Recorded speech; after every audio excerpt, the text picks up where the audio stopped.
On this episode of China Uncensored, I'll make a man out of you.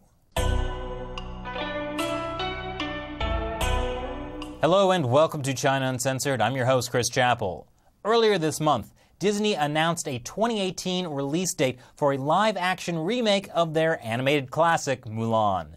That's, of course, based on the ancient legend of an ordinary girl who disguises herself as a man in order to take her father's place in the army with the help of a cricket, a sarcastic horse, and a pocket-sized Eddie Murphy. Mulan is just one of the many new live-action remakes Disney is planning, including Beauty and the Beast, Aladdin, The Lion King, and even a live-action Dumbo directed by Tim Burton.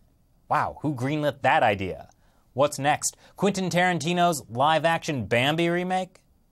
Anyway, the live-action Mulan got a little controversial this week when the blog Angry Asian Man published an open letter from someone who had read the original spec script that Disney bought called The Legend of Mulan. The spec script centers around a 30-something European trader who falls in love with Mulan. In fact, more than half of the script is about the European trader who ends up saving China. So this has caused a little bit of controversy from people who expected the movie Mulan to be actually about Mulan. To be fair, I hear they're casting a white guy as the lead in The Lion King. It sounds a little unbelievable, but Hollywood has gotten in trouble recently for whitewashing characters in movies like Doctor Strange, The Last Airbender, Ghost in the Shell, and I could go on, but the rest of this episode would be me just listing movies. But after that news broke, sources close to the Disney movie confirmed that the script was being rewritten and that the love interest was definitely Asian. No word on whether Mushu will still be Eddie Murphy. For more on this, we go to China Uncensored's resident Chinese woman, Shelley Zhang. Shelley, what do you think of the Mulan controversy? Well, Chris, it sounds like the original script wasn't so much the legend of Mulan as it was the legend of Greg, the selfish European trader who falls in love with Mulan and changes for the better, thereby saving China. But I guess that wouldn't fit too well on a movie poster. Matt, where's Shelley? I'm right here, Chris.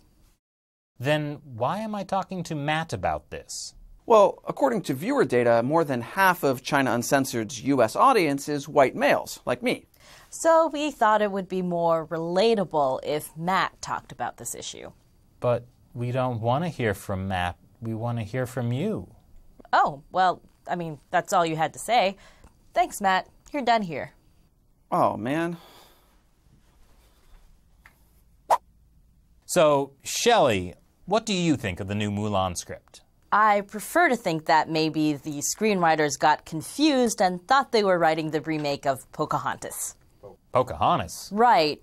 Or Avatar, or The Last Samurai, or Dances with Wolves, or... Okay, I get your point. We've seen this story before. What about The Great Wall? I'm actually not really upset about The Great Wall since casting Matt Damon was more of a cynical move by the Chinese studio to appeal to Western audiences. Also, there are monsters attacking the Great Wall, so I don't think they were going for historical accuracy. And look, I'm not saying that Disney's live-action Mulan has to be totally faithful to the original legend. Stories change. The original Ballad of Mulan was written in the 6th century, and it's been adapted to various poems, plays, and novels for hundreds of years. But this latest Legend of Mulan script was something else. It's even less faithful than the 1998 animated film The Secret of Mulan, in which Mulan is literally a caterpillar. A caterpillar! But guess what? Caterpillar Mulan still gets to save the day. So every time that people come out to say something about whitewashing or diversity in the media, there are people who say that this doesn't matter. Are we making too big a deal out of this? It matters, Chris. Stories are important. They influence how we see the world around us. And you know who really understands this? The Chinese Communist Party. I did not see that coming. The Chinese Communist Party is fantastic at using stories to reshape how people think about their own culture. Here's a recent example. The Washington Post published this story about an opera that's performed each night in the capital of Tibet. It's a love story between Chinese Princess Wen Chen and Tibetan king Songtsen Gampo. Princess Wenchen brings civilization to Tibet, and the noble king who dreams of freeing the poor builds the Potala Palace as a tribute of his love to her. Oh, that sounds sweet. Yeah, but there's one problem. It's not true. Although historically there may have been a real Princess Wenchen, it's a little unclear, but this version of her story was commissioned back in 1959 by Communist Party leader Zhou Enlai to justify the party's liberation of Tibet. China as the kind older brother who teaches Tibet how to be civilized. Princess Wenchen is even credited with bringing Buddhism to Tibet. Which is not true? So they created a legend to explain why Tibetans should be grateful for the Communist Party. Well, not so much created as co-opted. And it's not just about erasing Tibetan culture. Thousands of Han Chinese tourists watch this opera every night and feel good about themselves for saving Tibet, and don't understand why Tibetans don't like the benevolent rule of the Chinese Communist Party. It's pretty messed up. Well, that's only one example. The Communist Party has done this with Chinese culture, too. One famous example is how they took the legend of a white-haired goddess and turned it into an opera about a girl whose hair turns white after she's victimized by an evil landlord and, spoiler alert, is saved by communism. Oh, and there's a song called Dear Chairman Mao. There's also the movie Hero, which basically shows that it's okay for the leader of China to kill tons of people as long as it's to keep China unified. Yes, that.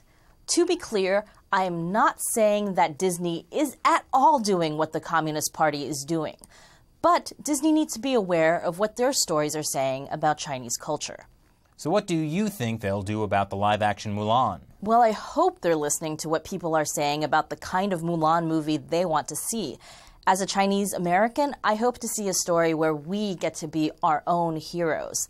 And I think Disney just might be able to do that. Otherwise, dishonor on Disney and dishonor on their cow. Thanks, Shelley. What do you think about Disney's changes to Mulan? Is it a big deal over nothing? Or would China Uncensored be better off hosted by me? Leave your comments below. Once again, I'm Chris Chappell. See you next time.